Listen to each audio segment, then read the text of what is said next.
Van 'n jong speler van Kakema se wêreld wat homself met 'n kasetspeler opgeneem het, tot vandag in 2026 een van die mees beskrywende, kleurrykste sportkommentators in Suid-Afrika, het ons vandag vir Henny Koortse hier by tussen die lyne. Baie welkom Henny. Marissa, dankie. 'n Groot voorreg om hier by julle aan te sluit en by jou aan te sluit. Ek moet sommer reg in die begin sê, ek dink baie mense gaan nou wonder wat is 'n kasetspeler waarvan jy gepraat het. Maar nou ja, dis een van daai dinge wat te lank gaan neem om te verduidelik. Ja, nee, verseker, want dan gaan ons met 'n potlood kry en wys hoe mense hom nog oprol ook. So dan dink ek gaan ons te glad nie by rugby uitkom vandag nie. So ja. Henny, ek wil sommer met die deur in die huis val en ek weet jy het twee klein seentjies. En as hulle op jou skoot sit en hulle kan die dag vir jou behoorlik vra, oupa, hoekom is jy so baie op TV en op radio? Hoe sal jy jou storie vertel vir hulle? Maar dit gaan eintlik baie maklik wees. Ek is daar omdat dit vir my lekker is, omdat ek elke oomblik daarvan geniet. Dis 'n passie vir my.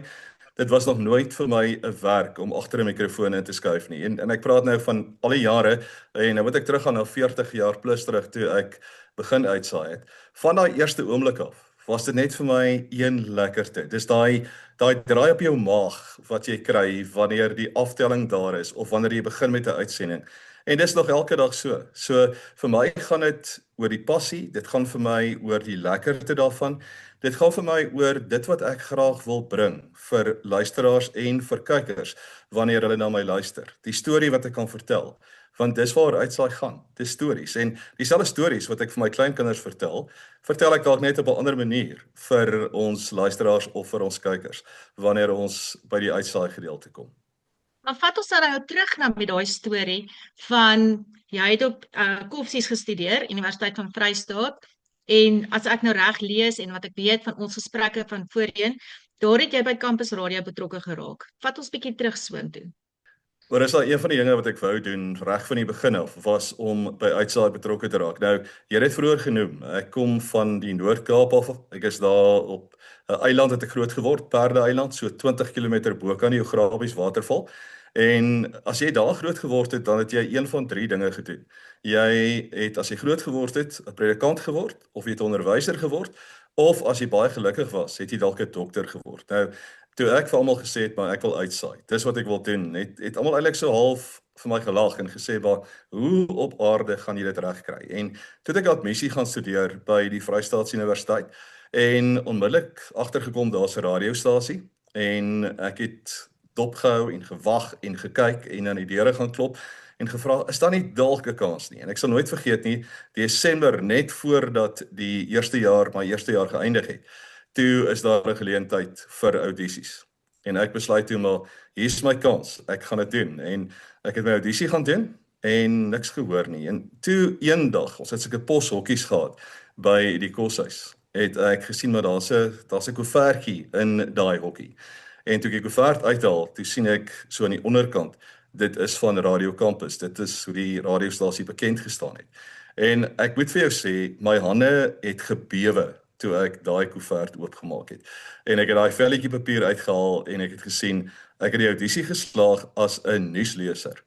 En ek wou bo oor daai toonbank spring. Ek kon nie wag vir daai eerste geleentheid nie. En toe moet ek 'n hele vakansie wag, want toe begin alles eintlik eers Januarie, Februarie die volgende jaar.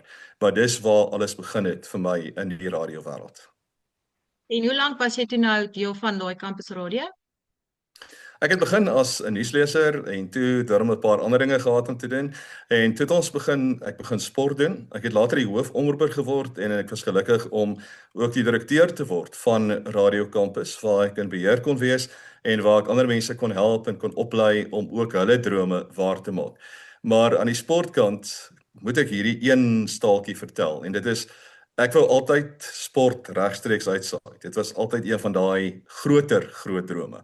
En daar's toe 'n koshuisfinaal wat gespeel word en ek gaan toe en besluit maar ons gaan hierdie wedstryd uitsaai, maar ons het geen toerusting gehad nie. Jy het geen manier gehad om op 'n manier verbind te word met die hoofateljee nie. En ek gaan toe na die sportbureau toe en wyle meneer Steve Strydom, Ewie Cronje en die mense wat toe in die sportwêreld betrokke was by die universiteit en ek gaan vra vir hulle vir 2 rigting radio's. Hulle vra toe vir my, maar wat wil ek doen? Ek sê maar ons gaan rugby uitsaai regstreeks en hulle het onmiddellik vir my begin lag. En ek moet sê ek het seker my tegniese mense se lewe glad nie maklik gemaak nie, want ek het gesê luister, julle gaan hierdie laat werk. En toe het ons met twee rigting radio's die eerste wedstryd uitgesaai, rugby wedstryd regstreeks op Radio Kampus. Ek het langs die tellbord gaan opklim en dis waar ek gaan staan het en my kommentaar begin lewer het. En die volgende oomblik het dit begin reën. Dit was net water oral. Ek het sopnat gereën. Maar gelukkig het die toerusting bly werk en ek het aanhou uitsaai en my koshuis was nie te ver van die veld af nie. So rustuit dit opgehou met reën. Ek het gou gehardloop koshuis toe, droë klere gaan aantrek, teruggekom, opgeklim vir die tweede helfte en so 5 minute in die tweede helfte. Toe het alles weer van voor af begin en ons het papnat gereën, maar dit was alles die moeite werd. So dit was my eerste regstreekse radio-uitsending. En ek moet nou vra, het jou koshuis gewen? My koshuis het gewen, so dit het dit nog lekkerder gemaak, maar Olena het dit gedoen en het deurgetrek, so dit was lekker, maar net om dit te kon doen en dit was primitief. Jy kan vir jouself dink, twee rigting radio's en die ouer mense sal weet ons het gepraat van hokkie-tokkies en om dit te gebruik om 'n kommentaar te doen oor 'n wedstryd. Mense gaan jou uitlag, maar dit wys jou net as jy 'n ding wil laat werk en as jy baie sterk daarin glo en sterk genoeg daarin glo, dan kan jy dit laat werk. En toe vat jou paadjie jou SAIK toe, is ek reg?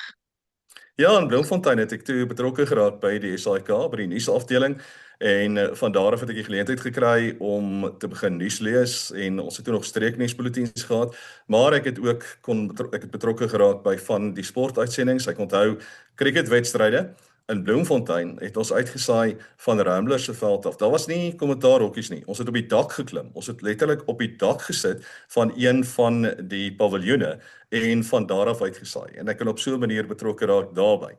So dit was baie lekker en ek het goeie leermeesters gehad. Ek moet vir jou sê dit was streng daar by die SAIK. Jy sou nie sommer 'n geleentheid kry nie en as jy 'n fout gemaak het, as jy baie vinnig van die lug af gehaal en moes jy gaan oefen en moes jy sake eers weer regkry voordat jy weer 'n geleentheid sou kry.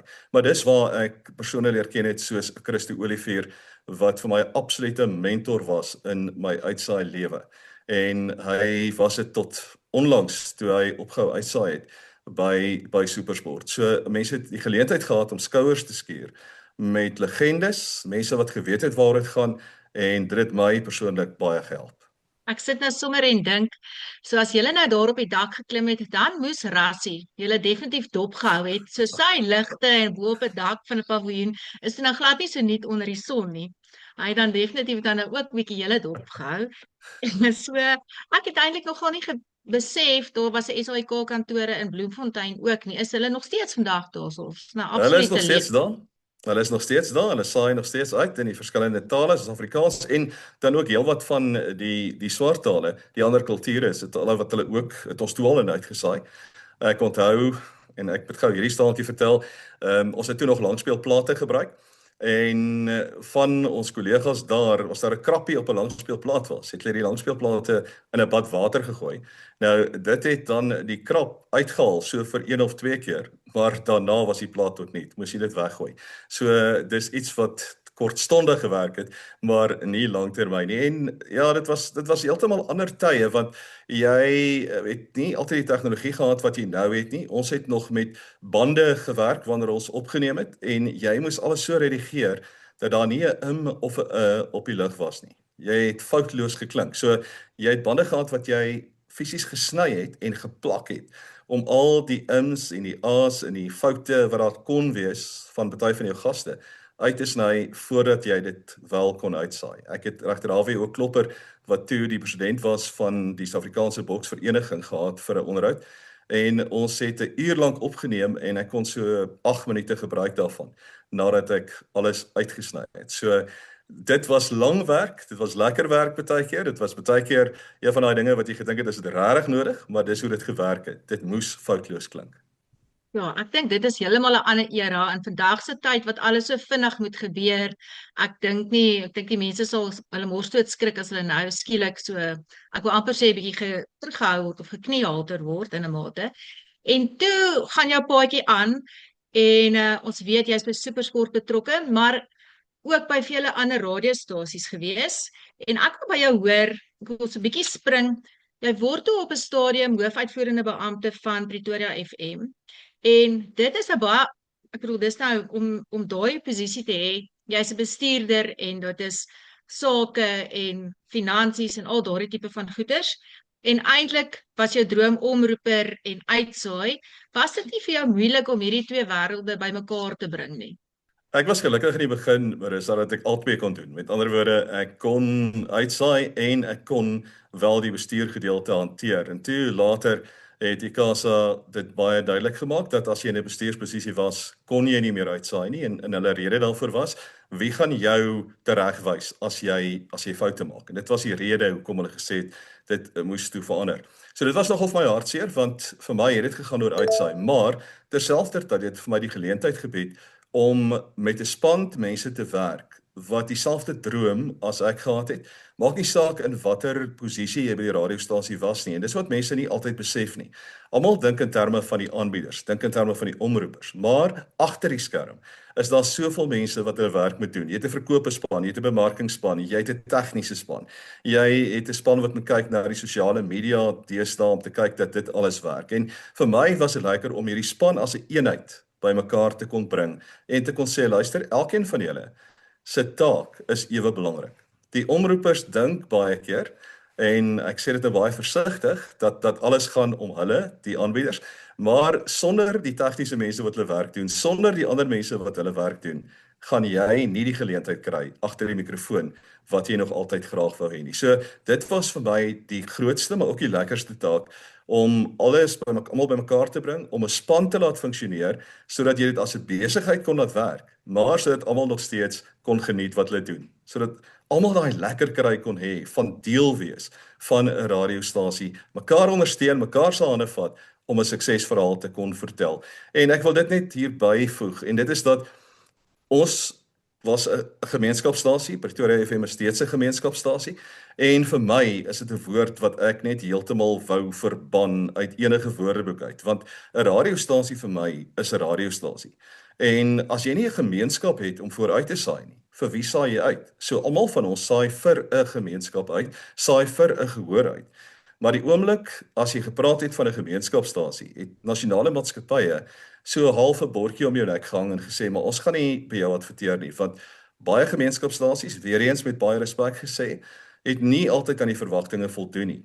En dit het so halwe 'n ander tipe naam gegee aan 'n gemeenskap radiostasie. En ek wou dit met alles verander en omdraai en eenvoudig net vir almal laat verstaan.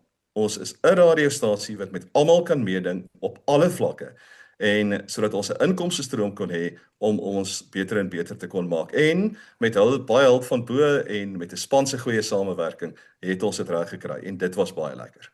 Ja, en ek dink dit is 'n ander mate van sukses wat 'n mens bereik en ek dink bevredigend is as jy dan nou nie noodwendig op daai stadium kon uitsaai nie. Ek sit nou ook en dink, nou raak jy toe nou betrokke by SuperSport wat eintlik TV is. Hoewel jy nie noodwendig so baie op die TV is nie. Ek bedoel tydens 'n wedstryd hoor mense jou stem en dan nou maande aan dan sien ons jou op Super Rugby. Maar hoe besluit jy toe om by SuperSport aan te klop? Ek het maar 'n gesig vir radio, Marissa, dis hoekom jy my gelukkig nie baie op televisie sien nie. Gelukkig hoor hulle my net. So dit help. Nee, ek het altyd daai droom gehad om ook aan die ander kant betrokke te raak, om net te sien hoe werk dit? Hoe werk dit op televisie? Hoe is dit anders as radio? En ek wil dit ook hier sê, jy weet, radio sal altyd my eerste liefde bly. As jy vir my 'n keuse gee, gaan ek waarskynlik radio kies, want radio gee net vir jou daai geleentheid en soveel meer geleenthede om jou verhaal te vertel, jou storie, jou prentjie te skilder sodat mense dit self vir hulle kan self vorm en dit op televisie werk heeltemal anders. Jy het klaar die prentjie, so dit maak dit nogal heelwat moeiliker om dit op 'n ander manier in te kleer. Met radio het jy alles tot jou beskikking en dit is hoekom 'n speaker is 'n graad wat jy altyd onthou sal word, want op radio het hy daai gilde geleentheid gehad om sy storie so te vertel dat mense so geïnspireer was daarmee en dat hulle het prentjies vir hulle self geskilder wat dalk glad nie bestaan het nie.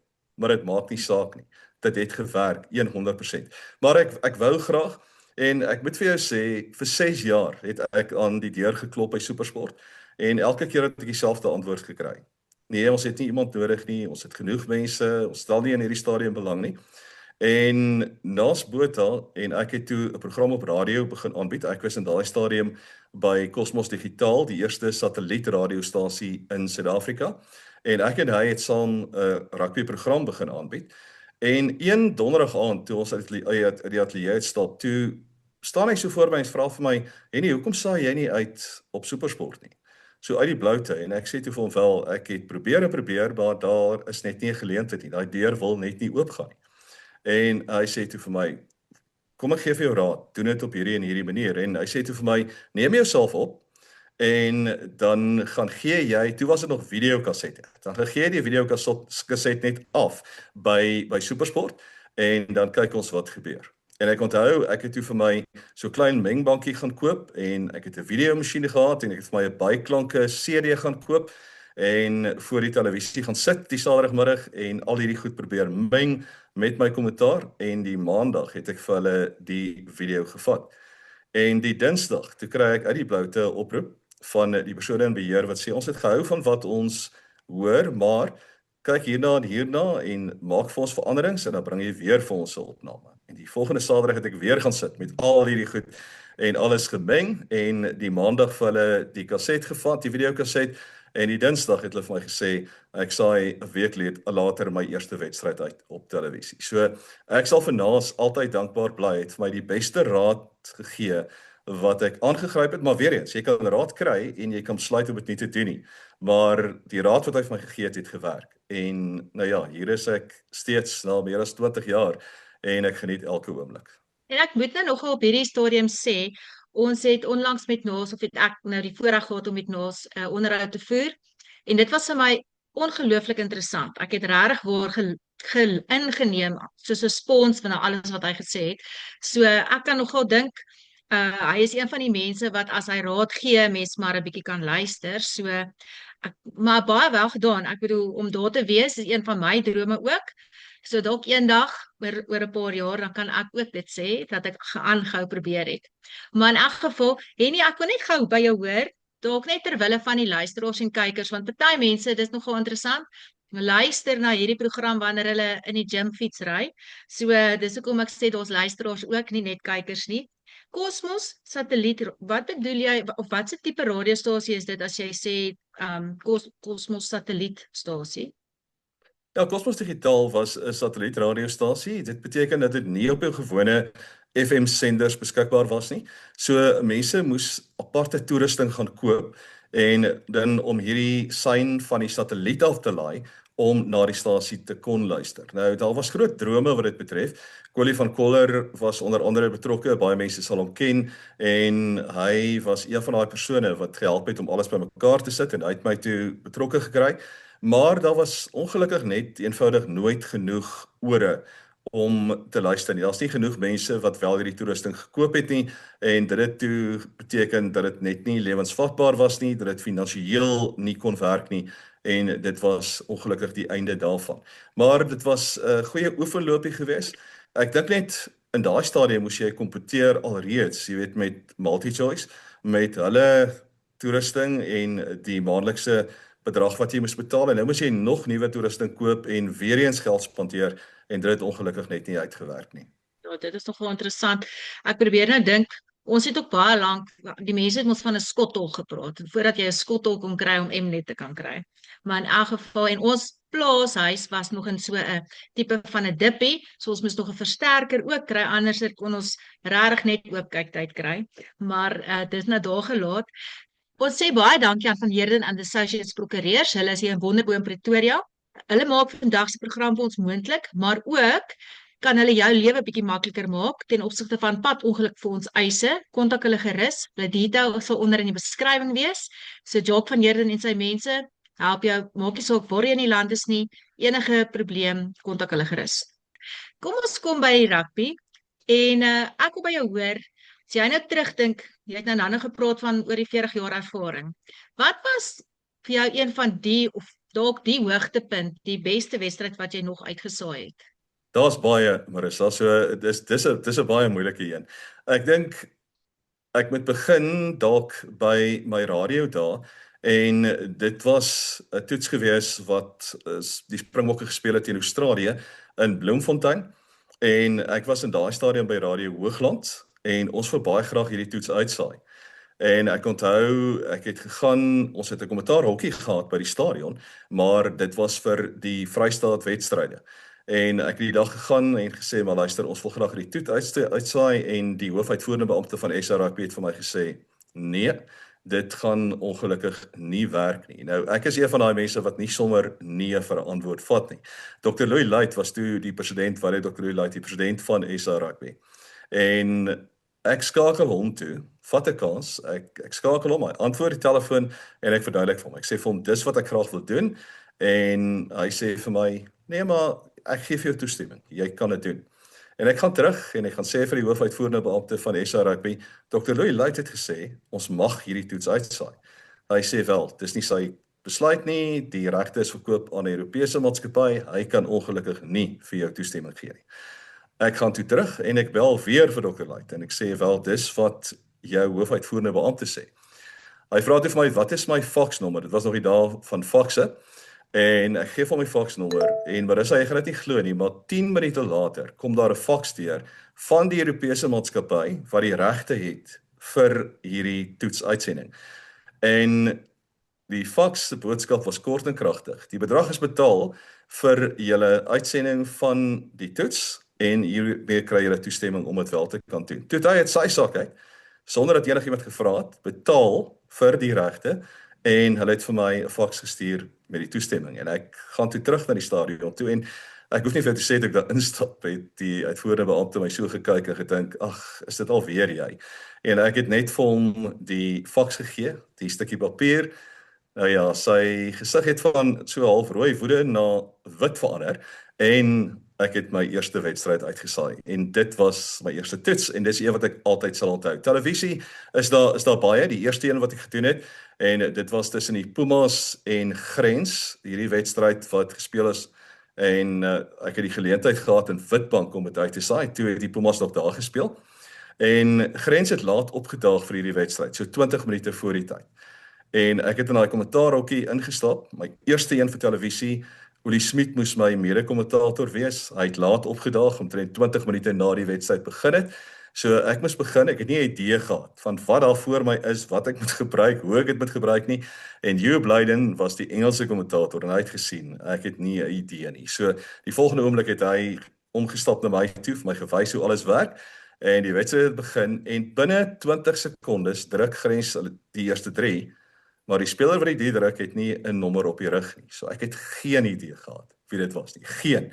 So ek het gegaan met die regtervleuel, want ons is aan die regterkant van die veld en gewoonlik jou mense wat die statistiek hanteer sal die naam op die skerm sit. Hulle het ook nie geweet nie. So die naam het eenvoudig nooit op die skerm verskyn nie. Ek het dan op die koerant gesien die volgende dag hulle het met dieselfde speler gegaan as ek. So ek dink hulle het dieselfde raai skoot gewag. My een wat ek sal onthou of die wat ek verseker vir altyd sal onthou is die 2 wêreldbeker finale. Ek was bevoorreg om die 2019 wêreldbeker finale uit te saai. Ek was bevoorreg om die 2023 finale uit te saai. Ek het elke keer Kobus Wiese langs my gehad en daai gevoel om 'n wêreldbeker kampioen langs jou te hê wanneer jy 'n wêreldbeker eindstryd uitsaai. Dis net iets anders. As jy sy gesig dophou terwyl die volksliedere gesing word, as jy sy gesig dophou nadat die Springbokke gewen het, daai emosie, dis iets wat jy nie kan beskryf nie. En dit bring emosie hier binne in jou stem begin bewe, jy kan nie anders as om emosioneel betrokke te raak, net deur te kyk na hierdie wêreldbeker kampioen wat hier langs jou sit, hierdie reus van 'n mens, wat soveel emosie toon, met soveel trots, sy land verteenwoordig het, en steeds daai selfde trots en respek ervaar vir 'n Springbok-try.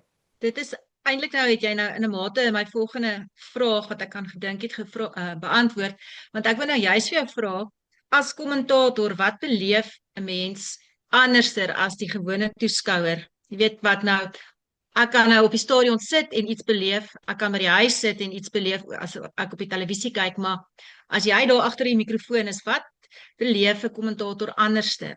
Ek dink 'n kommentator mis baie keer van die atmosfeer en van die emosie wat jy ervaar as jy op 'n paviljoen sit, want dan sit jy tussen mense. Nou, ek kan dit nou ook maar met almal deel. As Afrikaanse kommentators sit jy bitter min in 'n kommentaarhokkie. Ons sit gewoonlik buite. Ons sit gewoonlik tussen die toeskouers in die sin dat jy's op die paviljoen, jy sit so 'n bietjie hoër as die res, maar jy ervaar jou toeskouers om jou. Kaapstad byvoorbeeld is die toeskouers reg rondom jou. So vir my is dit lekker om daar te sit. Ek wil nie in 'n kommentaarhokkie wees nie, want in 'n kommentaarhokkie is jy so half op jou eie. Jy sit daar en jy het die byklanke in jou ore en jy het jou regisseur in jou ore en al daai tipe dinge, maar jy mis eintlik dit wat werklik gebeur by die veld. En wanneer ek buite sit en ons staan almal en jy sing daai nasionale volkslied en jy sien en jy kyk om jou rond, jy sien trane loop en jy sien hoe mense dit alles ervaar. Ek haal my oorfone af want ek wil elke oomblik daarvan inneem. Dan ervaar jy soveel meer as wanneer jy in 'n kommentaarhokkie sit. So 'n kommentator is by 'n veld. As jy in 'n kommentaarhokkie is, ervaar jy nie dieselfde nie. Jy het eintlik maar presies dieselfde in jou ore as wat jy normaalweg sou hê as jy dan in 'n ateljee sou sit en uitsaai. Maar as jy buite is en jy kan jou oorfone afhaal, is dit net soveel beter. Die tegniese saai oorheers in 'n groot mate baie keer alles wanneer jy in 'n kommentaarhokkie sit met jou oorfone op, want jy hoor die regisseur, jy hoor die skeieregters, jy hoor al die kameramanne, jy hoor almal wat mekaar praat. En ek wil myself inleef in daai wedstryd. So jy moet jouself kry by 'n punt waar jy jou eintlik afsny van alles wat jy hoor. Jy hoor net wat jy moet hoor. En die res leef jy jouself in daai wedstryd en dit is hoe jy graag die storie wil vertel vir almal wat saam kyk of saam luister. En nou het jy die voorreg om hierdie komende 4 toetse teen die All Blacks uit te saai. Waarna sien jy die meeste uit? Die stryd tussen die Springbokke en die All Blacks, Marissa, en ek dink jy het dit al baie gehoor van verskillende mense. Dis net iets anders. Dit bring net iets anders na 'n rugbyveld. En dit is hoekom ek geweldig uitsien na hierdie 4 toetse. Ek sien uit na die toer, omdat ons so lanklaas 'n toer, 'n volwaardige toer, 'n All Black toer in Suid-Afrika gehad het.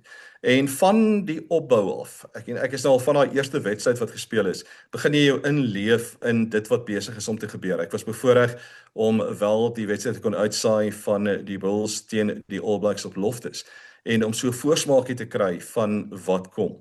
Maar wanneer die All Blacks en die Springbokke mekaar vat en mekaar pak op 'n rugbyveld, is dit iets anders.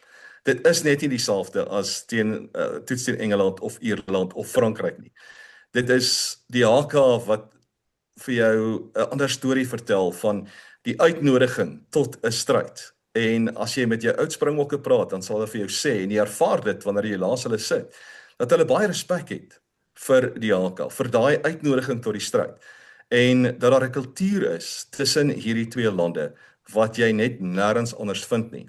En jammer, ek gee vir jou 'n lang antwoord, maar toe ek in 2011 bevoorreg was om by die Wêreldbeker in Nieu-Seeland te kon wees, het ek so 'n voorsmaakie hiervan gekry. Ek het die nag 12 uur geland in Auckland waar ek gebly het. En 12 uur die nag kon ek nie in die lughawe gebou uitkom nie, want almal wat by daai lughawe gebou gewerk het, die personeel wou met jou rugby gesels. Hulle wou hoor, wat dink jy gaan gebeur? Hulle wou hoor van die Springbokke, hulle wou hoor van hoe doen ons dinge. En oral waar ek beweeg het, of ek by skole was en of ek by winkels ingestap het, en hulle het agtergekom jy's 'n Suid-Afrikaner en met my Noord-Kaap aksent was dit nie baie moeilik om dit agter te kom nie, maar dan het hulle onmiddellik begin rugby gesels. En ek het agtergekom, dis 'n nasie wat rugby leef en die Nieu-Seelanders en die Suid-Afrikaners is daar baie dieselfde. En wat hierdie reeks nog meer opwindend maak is, die All Blacks hou nie daarvan om na die Springbokke te verwys as die wêreldkampioene nie. Hulle hou niks daarvan nie. So hulle gaan alles in hulle vermoë doen om die teenoorgestelde te bewys en dit gaan hierdie reeks baie interessant maak, kliphard maak en verseker iets maak om na uit te sien vir almal wat deel daarvan kan wees op een of ander manier. En wat sou jou voorspelling wees? Dink jy ek weet wat ek nou gesê, ek kon nou nie uitklap wat hy gesê het nie, maar wat dink jy is jou voorspelling vir hierdie vier toetse? Dis 'n pragtige trofee wat nou gister bekend gestel is. En ek sê mense het nou op sosiale media gesê die twee dele wat met 'n magneet aan mekaar vassit. So sou die reeks gedeel word, sou elke land dan nou hulle deel kry. Maar wil jy 'n voorspelling waag? Ek gaan altyd 'n voorspelling waag en nou ja, voorspelling is gelukkig net 'n voorspelling. Ek glo ons is goed genoeg om die All Blacks te klop by die huis, maar ek weet daar's baie mense wat sê nee, dit gaan nie te moeilik wees nie. Ek dink dit gaan redelik naby wees. Ek dink die eerste toets op Ellis Park gaan baie belangrik wees. Dis een wat ons moet wen. Indien ons vir een of ander rede sou vasval, gaan die een in die Kaap 'n baie moeilike een wees, omdat daar heelwat ondersteuners is vir die All Blacks in die Kaap en die feit hulle dan nie so hoog bo speel en die lugdruk nie so groot faktor gaan wees nie, gaan waarskynlik in hulle guns stel. En as dit probleme gaan wees vir Suid-Afrika, dan gaan dit moeilik wees om terug te kom. Ek persoonlik glo dat ons 'n dokter aan ons kant het, Dr. Rassie Erasmus, en dat hy weet wat om te doen. Hy weet presies hoe, wat, waar met sy afrigtingspan. En daar word baie dinge gesê, die sielkundige oorlog is aan die gang. En daar's natuurlik die All Blacks wat sê ja, maar die Springbokke vertraag die bal by die afbreekpunte en maak die spel stadiger en al die tipe dinge, en daar word gepraat oor skeieregters en skeieregtersvergaderings wat gaan plaasvind of nie gaan plaasvind nie. Dis al die dinge wat jy kon verwag. Alles gaan op die veld gebeur. Ek glo dat ons die regte span gaan kies, dat daar genoeg diepte is in Springbok rugby op die oomblik om die All Blacks te klop en dat ons verseker dit gaan doen op Ellis Park en dat dit die begin gaan wees van 'n reeks oorwinning. Dis my gevoel, dit gaan dalk nie groot tellings of groot verskille wees nie. Net interessantheidshalwe as jy kyk na die 16 toetse wat hierdie twee spanne op Ellis Park gespeel het, dan het Suid-Afrika 10 gewen, die All Blacks het 6 gewen. Maar as jy kyk na die gemiddelde punte verskil, is dit die All Blacks wat so 2 punte beter is as die Springbokke. So dis hoe naby dit is op Ellis Park. En dis hoe naby ek dink dit gaan wees in hierdie toetse en in die hele reeks wat voorlê.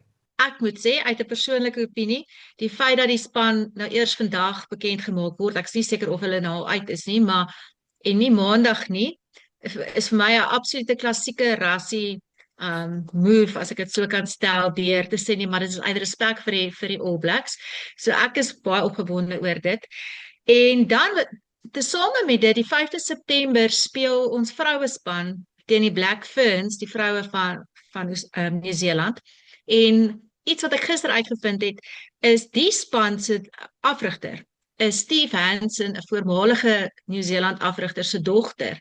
So ek dink dit is ook eintlik 'n baie spesiale ding wat gaan gebeur, die feit dat ons in Nieu-Seeland gaan speel.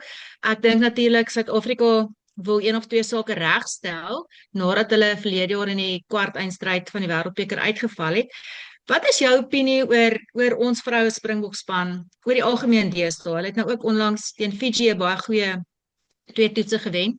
Hoe dink jy hoe lyk die toekoms as jy nou uit jou opinie uit vir ons kan sê? Maar is dat die toekoms van vroue rugby in Suid-Afrika volgens my lyk baie goed. Ek is baie positief daaroor en SA Rugby wat van hulle kant af alles moontlik doen om die geleenthede te skep vir ons vrouespanne. En ek moet sê Swys de Bruin wat ook 'n groot verskil maak met sy afrigtingspan. Onthou Swys het ook in 'n stadium saam met Rassie gewerk en hy het ook baie van dit gebring saam met hom en uiteindelik is daar ook 'n groot groep agter die skerms wat wil seker maak dat vroue rugby in Suid-Afrika met die beste in die wêreld kan meeding. So ek is baie positief daaroor. Ek hou daarvan dat daar heelwat meer toetse gespeel word. Ons het nou gesien dat ons 2 toetse teen Amerika gespeel het. Ons het nou 2 teen Fiji gespeel in hierdie stadium 3 van 4 gewen. En om in Fiji te gaan speel met die lang reis wat die spelers moes aflê, nie die maklikste omstandighede nie, om daar 2 toetse te kon wen. Die eerste een ver, die tweede een was nader. Ek dink dit sê baie van die span, die ontwikkeling van die span, die karakter van die span en die veggees wat hierdie spelers in hierdie stadium openbaar en hulle wil van hulle kant af ook die beste in die wêreld word. Die feit dat hulle 'n groep in Stellenbosch kon agterhou waarmee Swys de Bruin kon werk en waar hulle baie hard werk aan kondisionering. Dis een van die belangrike aspekte op die oomblik. Nou kom die twee groepe weer bymekaar vir hierdie belangrike wedstryd teen Nieu-Seeland en hulle wil die bordjies verhaal. Hulle wil sake regsteel teen die Black Ferns. En ek moet vir jou sê, ek dink die selfvertroue is daar. Of ons al heeltemal daar is, ek dink ek stem saam met Swys de Bruin. Hy sê daar's nog harde werk wat voor lê voordat ons werklik met die top 3 of 4 spanne in die wêreld kan meeding. Maar ons is op pad soontoe. En dis wat saak maak. Om nou 'n Suid-Afrikaanse A-span te hê wat in Brasilië gaan toer, wat 2 wedstryde daar gaan speel, gaan baie help om die diepte te vestig in vroue rugby in Suid-Afrika en 'n lekker jong groep saam met 'n paar spelers van die Springbok span wat ook deel is van daai span. En ek dink die geleenthede van SA Rugby se kant af, die ondersteuning finansiëel en met verskillende toetse en baie meer toetse het gehelp om ons te kry onder die top 10 in die wêreld en ek is positief dat ons binnekort gaan opskuif na onder die top 5 toe en dat ons net al meer en meer opgewonde gaan raak oor vroue rugby in ons land. En nie nou, as ons nou so sit en gesels en as omroeper, kommentator, ja, ek bedoel, jy was nou letterlik van onder tot bo en jy was op radio en TV. Is daar nog enige iets wat jy graag sou wou bereik? Dis een van daai dinge wat ek self baie oor dink en ja, daar is nog drome. En ja, hoe is dit moontlik dat jy nog drome kan hê op hierdie ouderdom? Ek glo dat ouderdom is net 'n getal.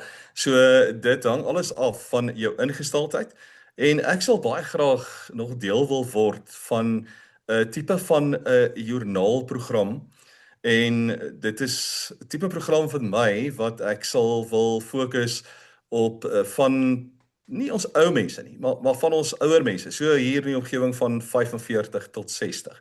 En vir hulle stories wil vertel van wat alles in ons land gebeur, wat in die wêreld gebeur, nie net op sportvlak nie, op verskillende vlakke in die samelewing. Ek is een van daai mense wat ook hou daarvan om mense se stories te vertel en dis ook 'n ding wat ek graag sou wou doen. Ek sou graag 'n reeks wou doen oor bekendes en weer eens nie noodwendig sportlyn nie. Maar mense in die besigheidswêreld, mense wat sommer net in hulle gemeenskap 'n groot verskil gemaak het en hulle stories vertel, want ek glo in ons land is daar soveel stories wat vertel kan word, wat vertel moet word, maar ons weet nie daarvan nie. En mense kry nie daai geleenthede om dit wel te kan doen nie. En ek wil hierdie mense gaan ontdek en ek wil graag hulle stories deel, want vir my gaan dit daaroor dat ons meer positief moet begin dink in ons land. Sport is een van daai dinge wat hoop gee, wat mense positief maak. Maar daar's baie ander dinge wat dit ook kan doen. Ons weet net nie altyd daarvan nie. Ons is so geneig om op die negatiewe te fokus, om oor die negatiewe goed te gesels en goed wat nie werk nie en goed wat eenvoudig vir ons kopseere gee en ons laat wakker lê vir die verkeerde redes. Ek wil graag die positiewe stories vertel. Ek wil daai mense gaan soek wat vir jou die positiewe stories kan vertel en hoe hulle 'n verskil maak in hulle omgewing, hoe hulle 'n verskil maak in hulle samelewing, hoe hulle 'n verskil maak in die wêreld waar hulle beweeg. En dis daai tipe stories wat ek graag nog sou wou vertel en graag sal wil deel indien ek daai geleentheid sou kry. Vir my het jy al persoonlik baie raad gegee, maar as jy nou vir ons jong opkomende aanbieders, uitsaaiers, kommentators daar buite kan raad gee, wat sal dit wees? Ek dink die hoofpunt vir my, Marissa, is dat as jy 'n droom het, dan moet jy daai droom begin leef. Nou, die slim mense sal vir jou sê, hoekom word die meeste mense se droom nie bewaarheid nie? Omdat hulle net eenvoudig nie genoeg in hulle self glo nie. Hulle het 'n droom, maar hulle dink nie hulle is goed genoeg om daai droom te laat waar word nie. En dis die grootste fout wat jy kan maak. As jy werklik 'n droom het, as jy 'n droom het oor uitsaai, of dit nou radio of televisie is of dit sportkommentaar is, maak nie saak wat dit is nie. Dan moet jy daai eerste tree gee. En ek het altyd, en jy sal weet, die 3 G's wat ek noem. En die een is as jy gretig om iets te doen en het jy die geleentheid om dit te doen, maar tussenin is die G wat staan vir gereedheid. En wat doen jy om jouself gereed te kry vir wanneer jy daai geleentheid kry waaroor jy droom? Jy moet iewers begin. Jy moet iewers vir jouself sê, maar waar leer ek en hoe leer ek? En daar is geleenthede. En dan moet jy daai selfvertroue hê in jouself om te weet jy is goed genoeg om dit te kan doen. As jy gaan twyfel daaroor, dan gaan jou droom nooit bewaarheid word nie. So almal van ons gaan nie agter 'n mikrofoon beland nie. Dit is so. En almal van ons gaan nie altyd die geleentheid kry om 'n sportgebeurtenis uit te saai nie. Maar daar is ander geleenthede ook in die uitsaai wêreld. Wat jy kan gebruik op sosiale media byvoorbeeld, is daar soveel geleenthede. En as jy dit aangryp en daarmee begin werk en van daar af dan jou geleenthede omskep in iets wat jou nader aan jou uitsaai droom kan bring, dan is dit die eerste tree wat jy moet gee. Maar jy moet daai eerste tree gee. Glo in jouself, glo in jou vermoëns en begin leef dit voluit. En dan gaan baie meer deure vir jou oopgaan as wat jy dink moontlik is. Ja, en op daardie waardevolle positiewe noot was dit dan ons episode saam met Henny Koortsen. Baie dankie vir jou tyd, Henny. Ek weet jy's baie besig. Ons waardeer dit dat jy vir ons tyd afgestaan het. Die grootste voorreg. Dankie Marissa vir die geleentheid. Dankie dat ek genooi is. En ek wil sommer net vir almal sê, geniet die toetsreeks tussen die Springbokke en die All Blacks. Geniet wat jy doen. Geniet die lewe, want dit bly 'n voorreg.